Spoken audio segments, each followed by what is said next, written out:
Então, boa tarde a todos, sejam sempre bem-vindos. A pena que não nos encontramos fisicamente, né, no Lar Espírita Irmão André, mas a gente vai acostumando com essa nova maneira de a gente compartilhar. Mas quem sabe, né? Deus permitir, em breve estaremos juntos lá no Lar Espírita Irmão André.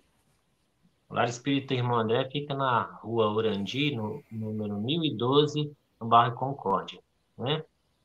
E depois disso tudo, a gente queria muito receber o convite não, a visita de cada um, né? A gente tem muitas atividades na casa, quase que trabalha todos os dias, né? Tem atividades, palestras, passa, atendimento fraterno, a gente tem a evangelização e mocidade, e além dos seminários que acontecem na casa, né, uma vez por mês, trabalho de psicografia, desobsessão. Então, a gente está aos pouquinhos melhorando. E temos o trabalho de campanha do Quile, né, com a entrega de cestas básicas para várias famílias, né, que é um trabalho muito gostoso de fazer. A gente convida a todos, quando retornar aí, para nos ajudar nessa caminhada, tá? Então, agora, gente, nós vamos fazer a oração inicial e logo em seguida o Elerson vai conduzir a palestra, né, do capítulo. Tem um me ligando aqui agora.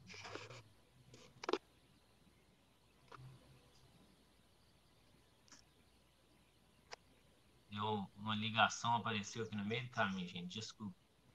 Nós vamos falar do capítulo 6, o Cristo Consolador. O Ellison vai trazer para a gente. Então, agora, vamos serenar os nossos corações, nos tranquilizar e agradecer ao Pai amado por mais uma oportunidade de aprendizado.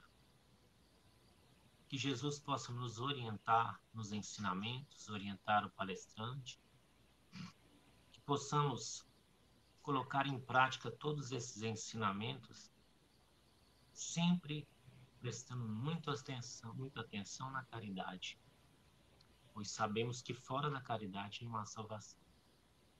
E temos várias maneiras de fazer a caridade. Muitas vezes pensamos que é só o dinheiro e a caridade funciona. E a gente sabe que não. O alimento espiritual é o mais importante. Então, que possamos ficar atentos a todos os irmãos que, principalmente nesse momento tão difícil de pandemia no mundo inteiro, chegaram muitos irmãos perto de nós, nos pedindo auxílio, pedindo um carinho, um abraço, um aperto de mão, um consolo, ou até os nossos ouvidos para poder desabafar e se sentir mais leve. A gente agradece aos nossos mentores, a direção da casa que nos auxilia, o nosso querido e amado mentor irmão André. Que possamos todos entrar em sintonia agora com esses estudos, para que possamos nos equilibrar e equilibrar todo o ambiente que a gente está agora. Que assim seja. Fique à vontade, Ellison, conduzir a palestra. Que assim seja. Prezados companheiros, que Jesus fortaleça os nossos ideais de crescimento. Vamos nos propor despretensiosamente a abordar a temática sugerida.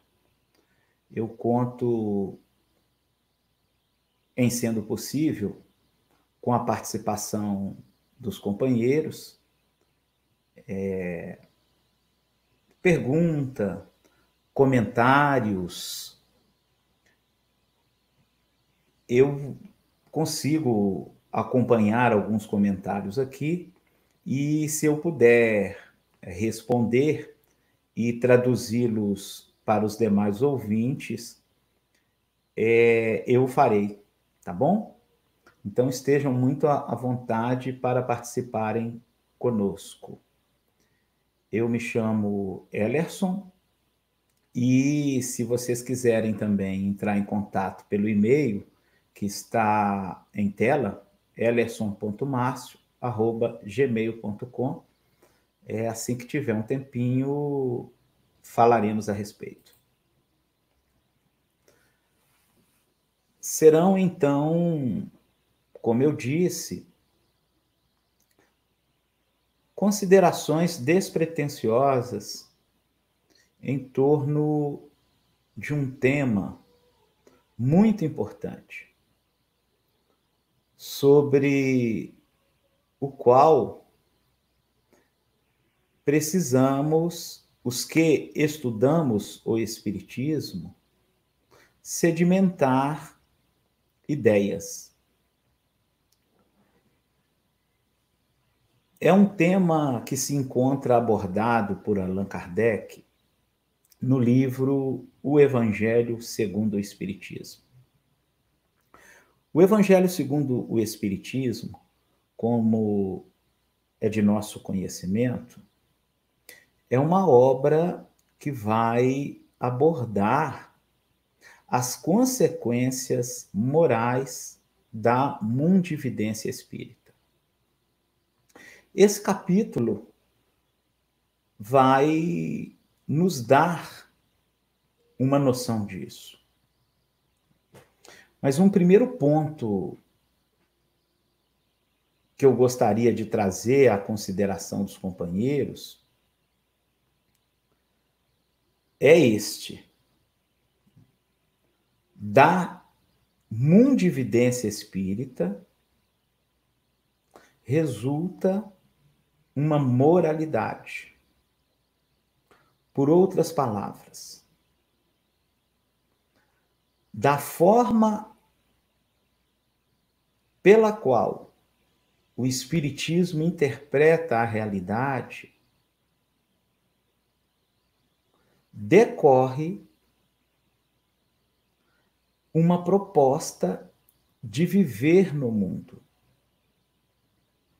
É essa a ideia que eu gostaria fosse o pano de fundo dessa nossa conversa da tarde. Allan Kardec, em O Evangelho segundo o Espiritismo, no capítulo 4, ele nos relembra algumas palavras de Jesus anotadas pelo evangelista João, e Jesus assim se expressa: se me amais, guardai os meus mandamentos, e eu rogarei a meu Pai, e ele vos enviará outro Consolador, a fim de que fique eternamente convosco. O Espírito de verdade, que o mundo não pode receber, porque o não vê e absolutamente o não conhece. Mas, quanto a vós, conhecê-lo-eis, porque ficará convosco e estará em vós. Porém, o Consolador, que é o Santo Espírito, que meu Pai enviará em meu nome, vos ensinará todas as coisas e vos fará recordar tudo o que vos tenho dito. Com base nessas palavras de Jesus, que servem de ideias iniciais para o desenvolvimento do capítulo, Allan Kardec vai propor, então, o Espiritismo como este Consolador prometido por Jesus. Entretanto, precisamos nos debruçar sobre a temática no sentido de procurarmos entender a dimensão do Espiritismo enquanto consolador.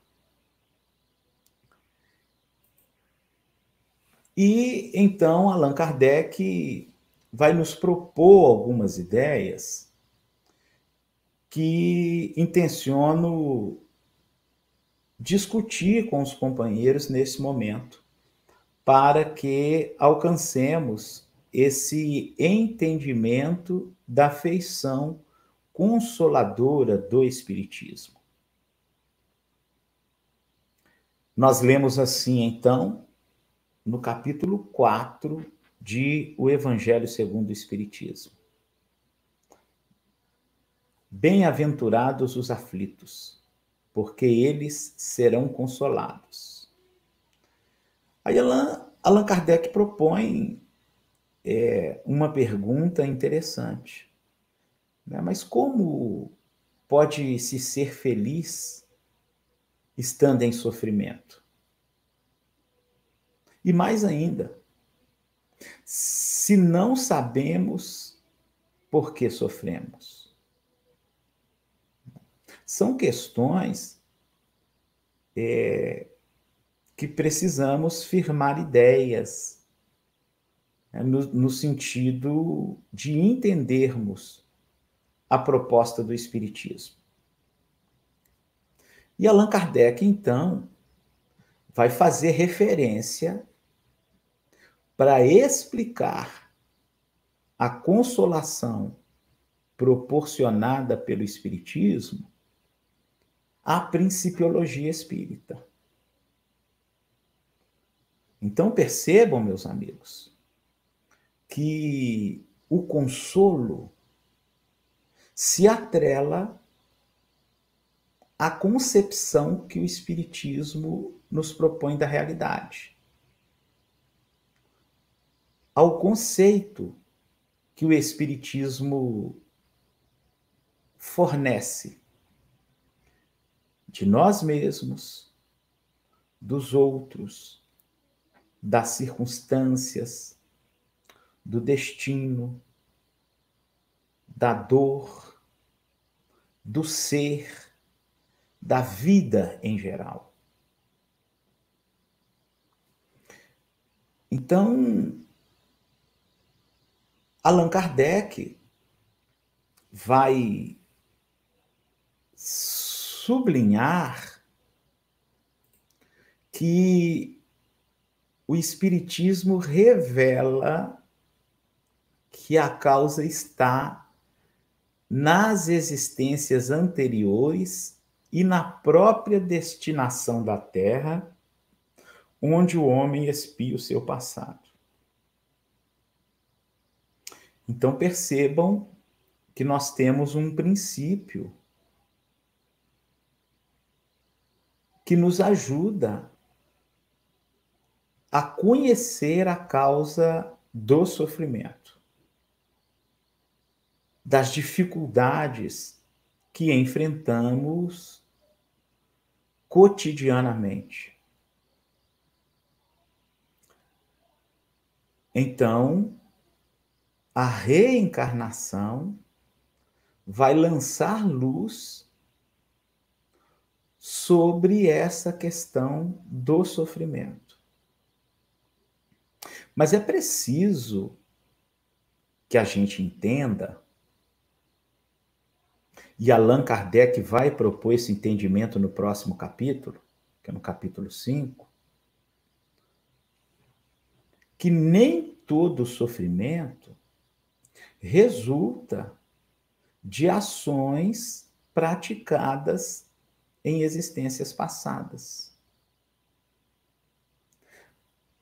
Porque no capítulo citado, Bem-aventurados os aflitos, do próprio Evangelho segundo o Espiritismo, Allan Kardec vai nos propor analisar as causas atuais do sofrimento.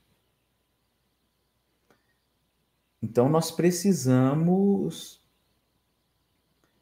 nos afastar de uma interpretação fatalista do sofrimento que nos envolve.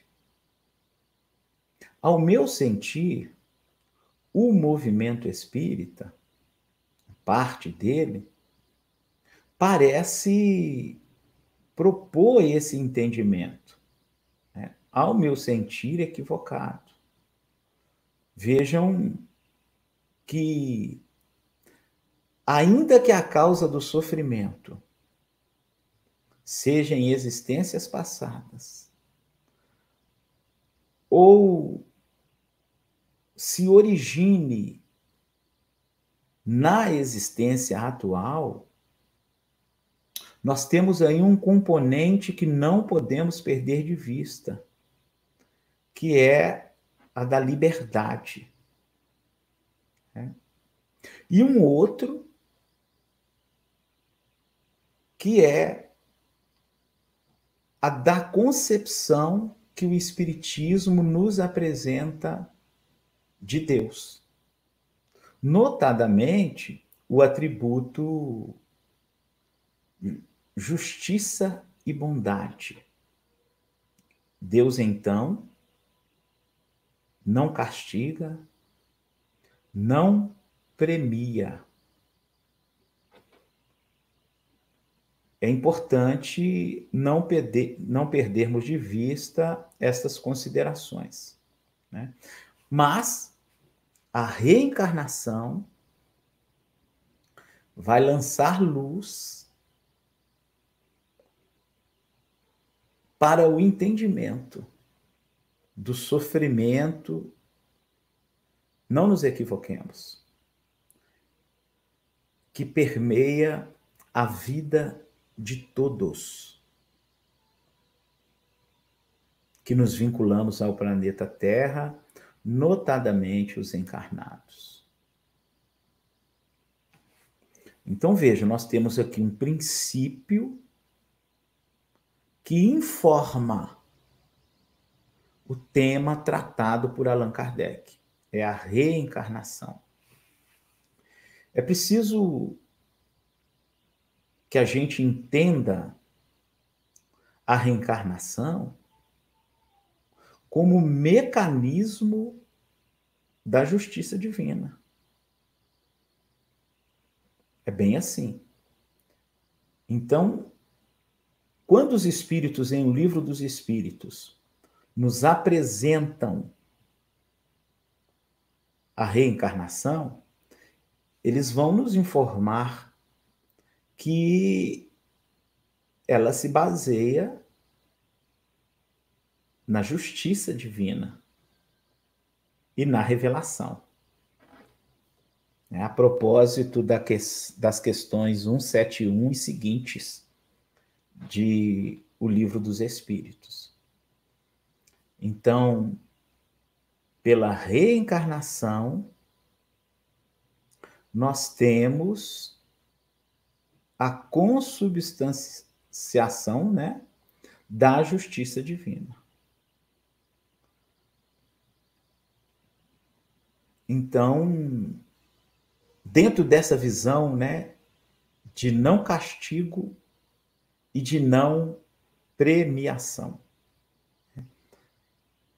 afastada dessa visão de um Deus que se imiscui a todo instante em nossos atos, né? Existem leis divinas que regem a vida universal.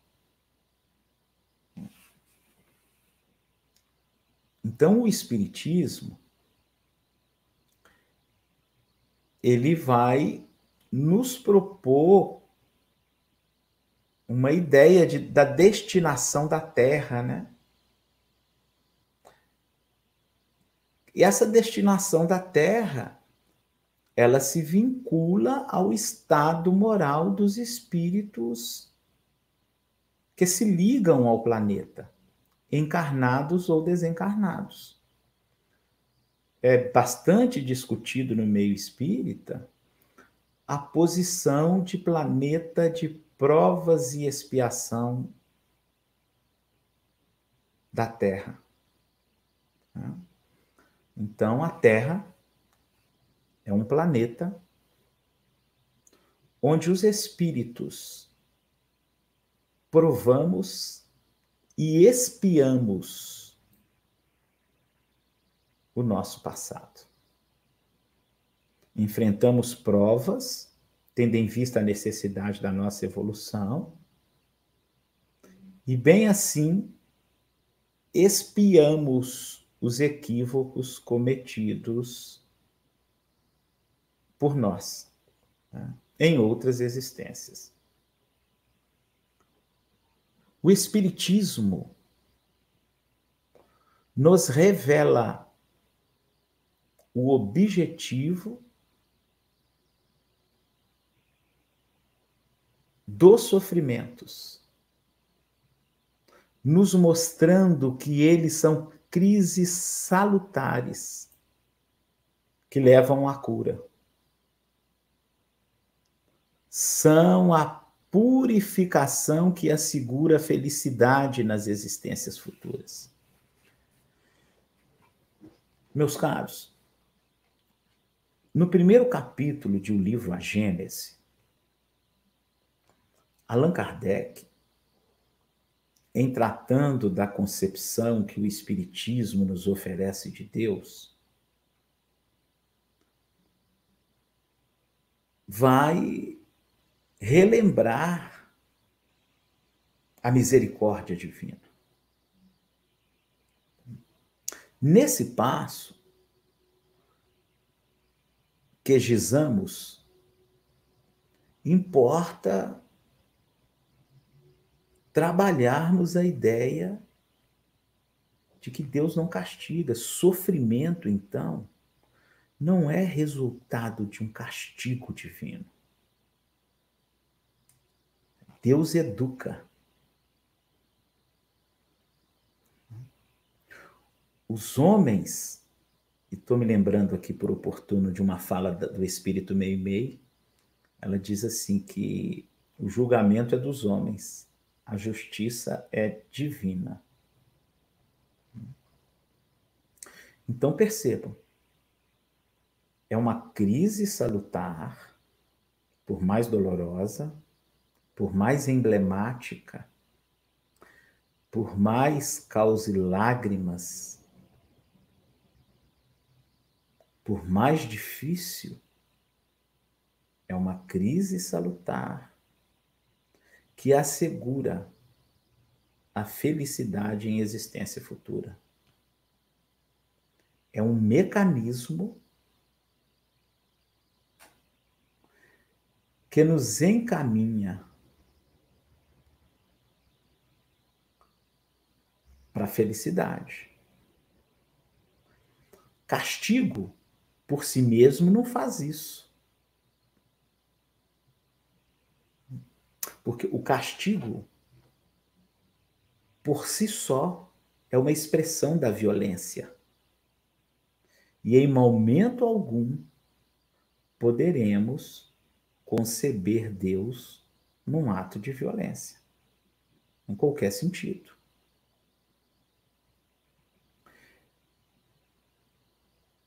Vale relembrarmos aqui um capítulo do livro Ação e Reação,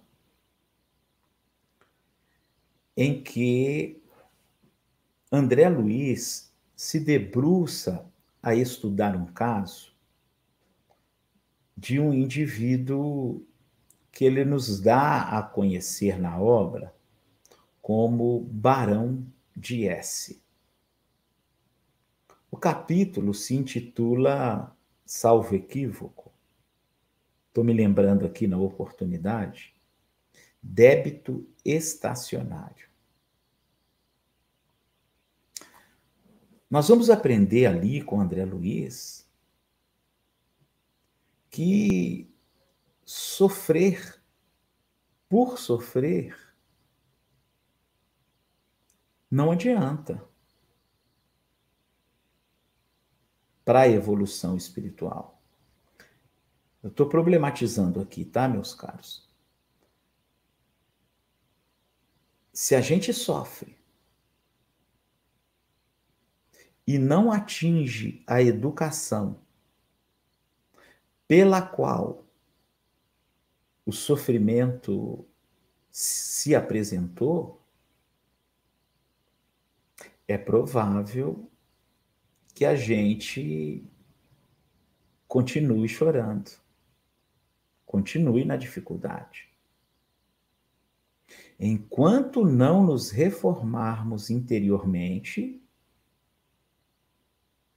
o sofrimento perdura.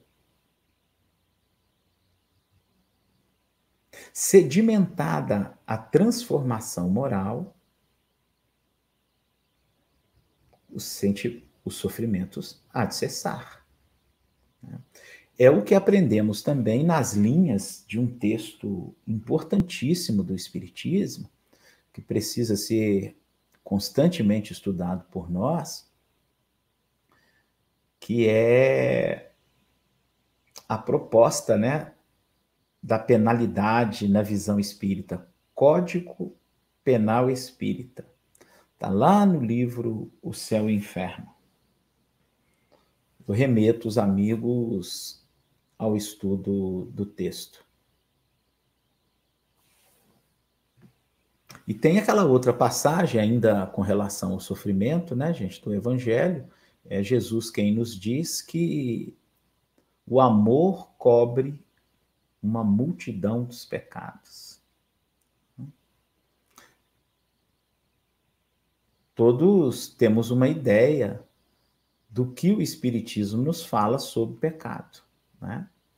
Porque o pecado, gente, ele se vincula à ideia do castigo, né? A ideia do inferno da Igreja Católica, né, se vincula ao pecado. Né? E a ideia do karma também, das doutrinas orientais, propõe o pecado, né? Mas o Espiritismo não acolhe essa ideia de pecado como proposto por essas outras concepções filosóficas. Então percebam, com a ideia da justiça e bondade de Deus, consubstanciadas nas reencarnações, tendo em vista que o objetivo do sofrimento é a purificação que assegura a felicidade, o homem termina por compreender o merecimento do sofrimento e, por isso, o acha justo. Daí, nenhuma reação de revolta. Eu citei o caso do Barão de S, porque na análise apresentada por André Luiz, nós vamos verificar que o espírito, apesar daquela condição assim de dificuldade em que ele se encontrava, ele demonstrava uma revolta. E pareceu-me que a conclusão que devemos tirar do episódio narrado por André Luiz é que a revolta não nos permite a apropriação dos conteúdos educativos trazidos pelo sofrimento. Daí, viver de novo as mesmas dificuldades até que o aprendizado se sedimente. Então, com a principiologia espírita, nós vamos tendo noção que o sofrimento é um auxiliar para o nosso adiantamento. E aí a gente se distancia da revolta, porque passamos a aceitá-los sem queixas. sem murmurar, sem descontar nos outros, nas circunstâncias da vida, etc. E é interessante essa figura de linguagem que Allan Kardec nos traz aqui. Porque nós passamos, então, a aceitar o sofrimento, gente, como o trabalhador aceita o serviço que lhe assegura o salário. Vejam a ressignificação proposta pelo Espiritismo. Aliás, é preciso se diga, né? A ideia espírita ressignifica muita coisa na nossa vida. Né? Muitas ideias. O Espiritismo, então, nos dá uma fé inabalável no futuro. E aí não tem mais dúvida. Porque o conhecimento da imortalidade da alma, do futuro que se nos apresenta, tendo em vista a justiça e a bondade de Deus, não nos permite a dúvida. É um conhecimento que tem consequências na nossa ação no mundo, percebem? Eu ouvia essa semana umas considerações do Wagner Paixão a respeito do Sr. Honório Abreu, em que ele propunha uma ideia semelhante a essa, né? Espiritismo e evangelho se entrosam. Se conhece muito espiritismo estudando o evangelho, mas se conhece as ideias do evangelho estudando o espiritismo. É preciso dizer que os atos de Jesus, conhecidos por nós através da Escritura, né, do Novo Testamento, eles se escoram nos fenômenos naturais, nas leis naturais, apresentadas no Espiritismo como sua principiologia. Então, Jesus agiu e ensinou com base na imortalidade da alma, na reencarnação, na evolução e, antes de tudo, na concepção de Deus. Que no texto citado, a Gênese, capítulo 1, Allan Kardec vai dizer que é nesse ponto que Jesus traz a novidade, né, de uma concepção diferente de Deus. Eu remeto os amigos também ao estudo do livro, notadamente desse capítulo. Então, gente, e ele chama de dúvida pungente, né? Uma dúvida, aquelas dúvidas dolorosas, né? Não tem mais lugar na nossa vida. É nesse sentido que Paulo vai nos propor também, eu estou me lembrando aqui, regozijai sempre. Para ser feliz apesar das dificuldades enfrentadas. Então, nós, com o Espiritismo, apropriando-nos do ensino espírita, nós passamos a ver as coisas de cima.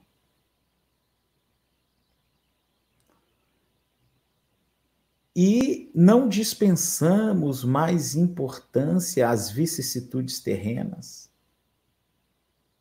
porque essas vicissitudes e a importância que dávamos a elas se perde no horizonte filosófico proposto pelo Espiritismo. Horizonte cuja felicidade futura tem um lugar especial. Aqui nós estamos falando, por outras palavras, de esperança, né? E a esperança. E Allan Kardec vai estudar isso lá também no capítulo 19, né? Mais adiante aqui do Evangelho segundo o Espiritismo. A esperança e a caridade são filhas da fé. Então, com base nessa apresentação da realidade que o Espiritismo nos oferece, nós aguardamos pacientemente, com resignação e coragem, o futuro esperado.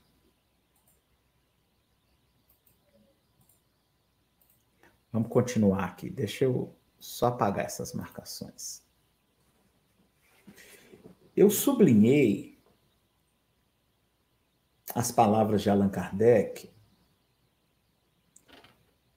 para que pudéssemos analisar. Então, nos propondo essa maneira de ver o mundo, de entendimento das coisas, das circunstâncias, de nós mesmos, dos outros, volto a repetir, o Espiritismo realiza o que Jesus disse do Consolador. Conhecimento das coisas, eu grifei, tá? Que faz o homem saber de onde vem, para onde vai e por que está na Terra. Lembrança dos verdadeiros princípios da lei de Deus e consolação pela fé e pela esperança. Meus caros, o consolo maior apresentado pelo Espiritismo é consequência dessa visão do mundo, de nós mesmos, calcado sobretudo na imortalidade da alma, numa concepção de um Deus justo e misericordioso. Daí advém o consolo. Não é na cura, percebam os companheiros, a problematização que eu trago para considerarmos. Não é na cura de determinada doença, não é na retirada de determinado problema de nossos caminhos. Porque a vida aqui na Terra, meus amigos, é assim. A gente resolve determinado problema para enfrentar novos e continuar na luta contra outros já existentes. Estou me lembrando aqui de um episódio narrado pelos biógrafos de Chico Xavier. José Arigó, né, enquanto médium,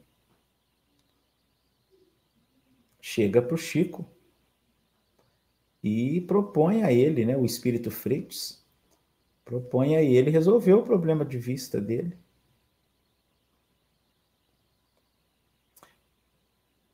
essa atitude do Chico demonstra o conhecimento que ele tinha desse tipo de consolo maior que o Espiritismo nos apresenta. Os biógrafos narram que Chico falou para o Espírito: não, eu estou acostumado com esse problema aqui. Eu sei que você pode me curar dele, mas como eu não resolvi, né? Aí ficou subentendido isso, tá, gente? Como eu não resolvi o problema interior que propicia esse problema exterior, eu sei que vai aparecer outro. E como eu estou acostumado com esse, deixa eu ficar com esse mesmo. Já estou acostumado. Né? Então percebam que aquela decepção que porventura extravasemos, que verificamos os companheiros no movimento espírita desapontados, né, por não terem, dentro da ideia imediatista, solucionado determinada questão que implicava em dificuldade em suas vidas, se tem paciência, se tem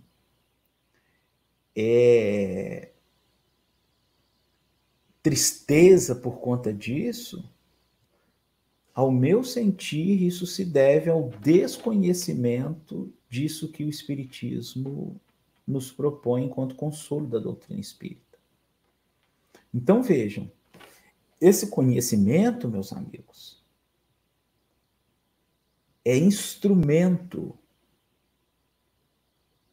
para que enfrentemos as dificuldades,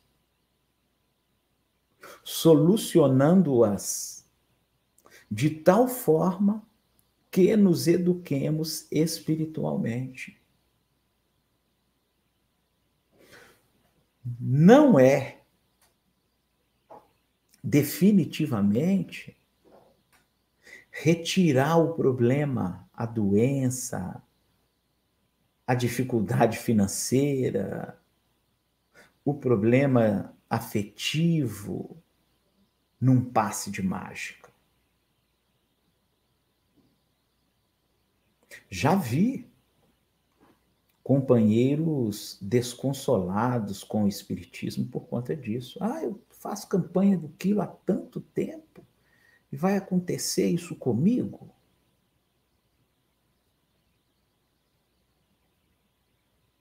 Chego às reuniões no horário, fico mais tempo, não falto.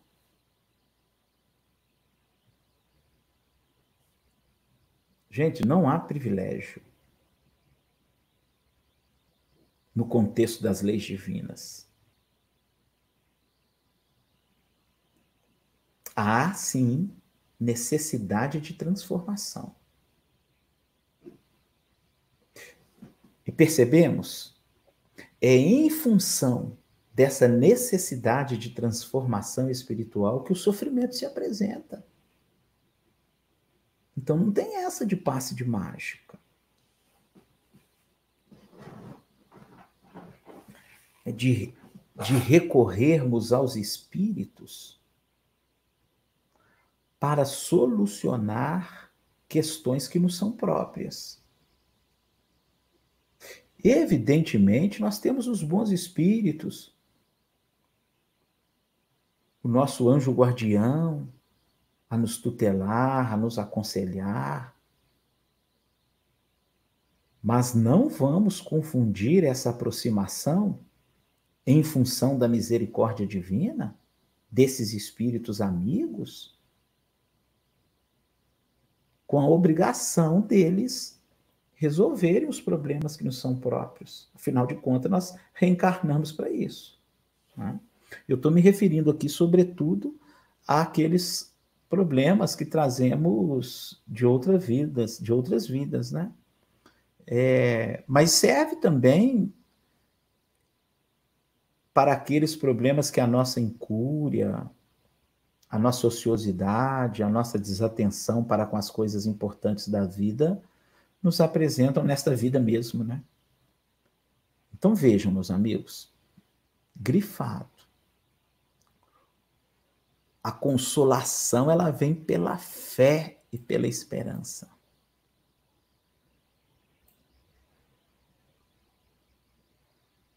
Pelo conhecimento da vida que nos é apresentada pelo Espiritismo. E esse conhecimento, deste conhecimento, melhor dizendo, resulta a esperança. Faltou aqui a caridade, né? Porque nós estamos falando de a primeira carta aos Coríntios, né? Capítulo 13, salvo engano, verso 13.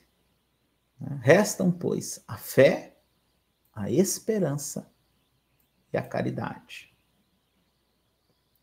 Mas eu volto a repetir aqui em O Livro dos Espíritos, em O Evangelho segundo o Espiritismo, capítulo 19, a esperança e a caridade, eles são filhos da fé. Então vem pelo conhecimento, né? Por isso que Emmanuel, no livro Fonte Viva, capítulo 69, vai dizer assim: fé representa visão. Olha só, visão é conhecimento, fé é conhecimento. Esse conhecimento que o Espiritismo nos traz da vida, sabe? Então, visão é conhecimento e capacidade de auxiliar. Essa ideia fornecida pelo Espiritismo é, ao mesmo tempo, condição para que a gente atue no mundo auxiliando. É bem o nosso papel, né? É a questão, estou me lembrando aqui também, 573, melhor dizendo, de O Livro dos Espíritos, né? Qual a missão dos espíritos encarnados? Então, nós temos que nos auxiliar um ao outro. Sobretudo, se trazemos conosco o conhecimento que o Espiritismo nos fornece. Mas esse conhecimento tem preço, viu, meus caros? Que é o preço do estudo. Segundo Allan Kardec, estudo sério, metódico, que se desenvolve no tempo, com disciplina, contato com os livros importantes do Espiritismo. É esse o preço. Né? Emmanuel ainda nos diz, no mesmo capítulo, quem penetrou a terra espiritual da verdade encontrou o trabalho por graça maior. Olha a proposta desafio do Espiritismo. Apesar dos sofrimentos que vivenciamos, ainda assim, com toda essa compreensão que o Espiritismo nos dá deles, nós precisamos, ainda que em dor, abrir na nossa vida espaço para o trabalho de crescimento individual e de auxílio aos outros que seguem conosco a difícil, meus amigos, jornada terrena. É tão difícil que muitos de nós nos escondemos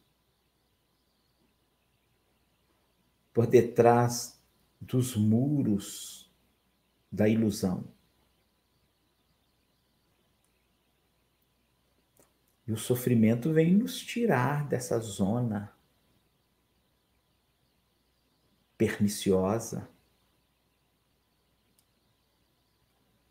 É nesse sentido que precisamos de entender o consolo que o Espiritismo nos traz. Determinados sofrimentos cessarão apenas com o nosso desencarne.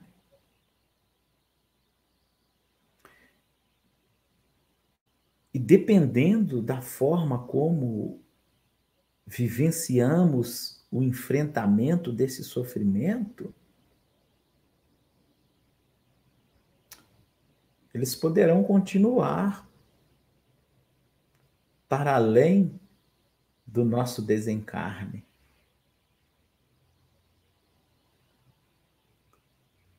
É essa a ideia. Me lembro aqui e recomendo aos companheiros a lerem um livro chamado O Gigante Deitado.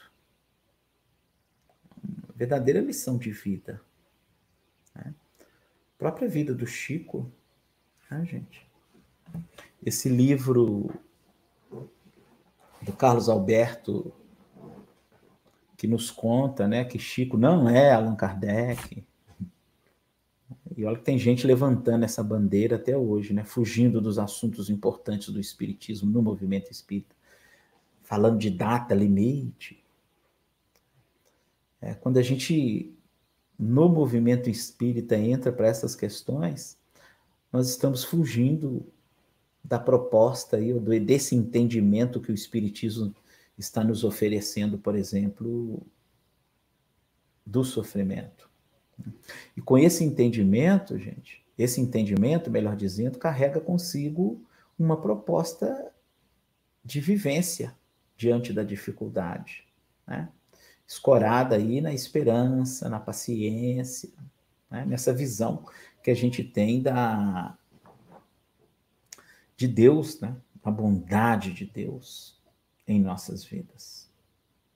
Não nos equivoquemos, meus caros. Deus é bom, apesar do sofrimento que estamos enfrentando. Apesar. Os bons espíritos renteiam conosco, apesar das dificuldades que se nos deparam. Mesmo apesar dos equívocos que cometemos. Às vezes, os mais escabrosos.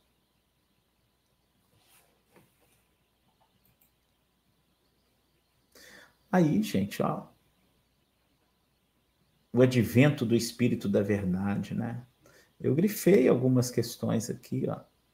Trevas da inteligência, né? A importância do conhecimento espírita, né?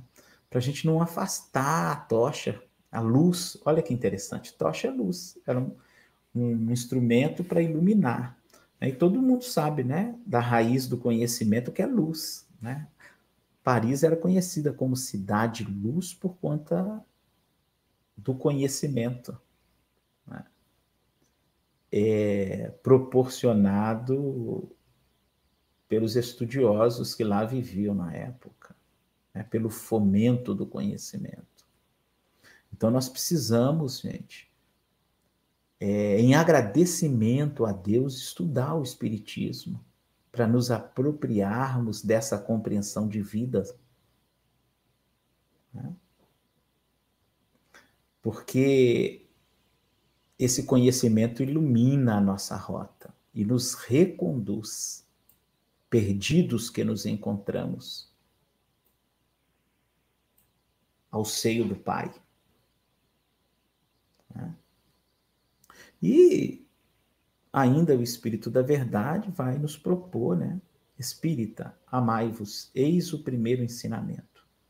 Instruí-vos, eis o segundo.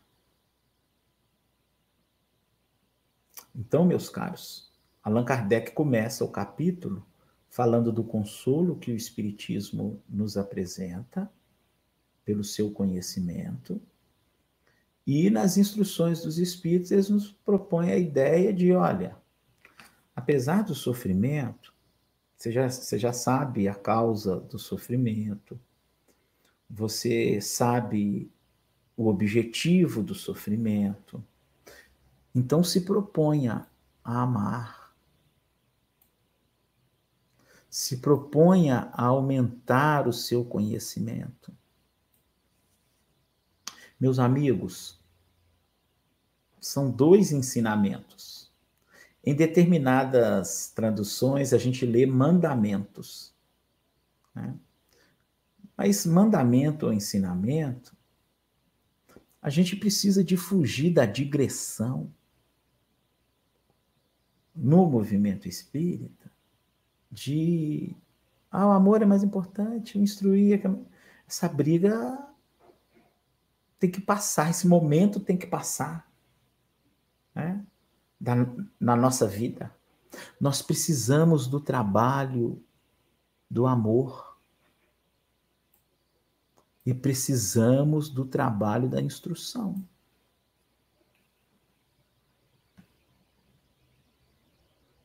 Todas as verdades se encontram no cristianismo. O espiritismo é o cristianismo redivivo, né?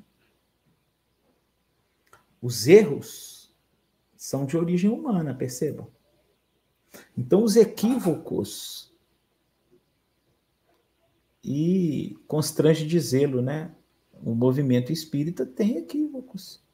E a gente precisa de encontrar esses erros nessas concepções equivocadas no movimento espírita, se distanciando das ideias cristãs, do próprio ensino espírita, né?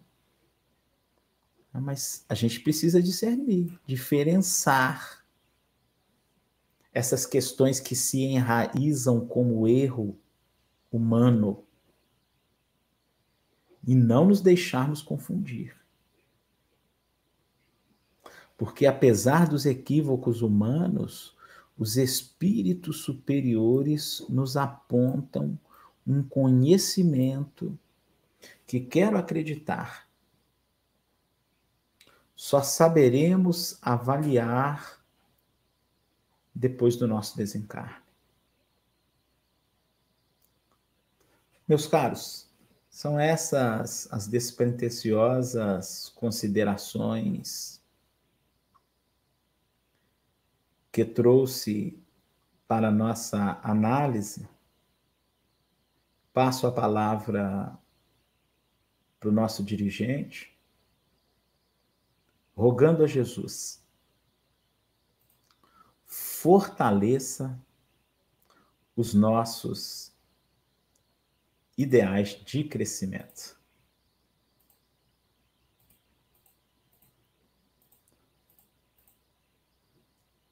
Uai, o Luiz saiu, né, meu amigo?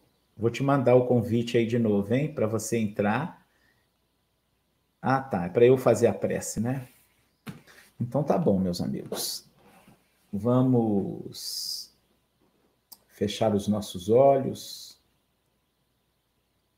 elevar os nossos pensamentos a Jesus com a maior intensidade que nos seja possível. Senhor Jesus, agradecemos-te a oportunidade do convívio em torno do aprendizado de teus ensinos. Considera, Senhor, a pequenez que nos é própria e permanece envolvendo nossas vidas em tua misericórdia,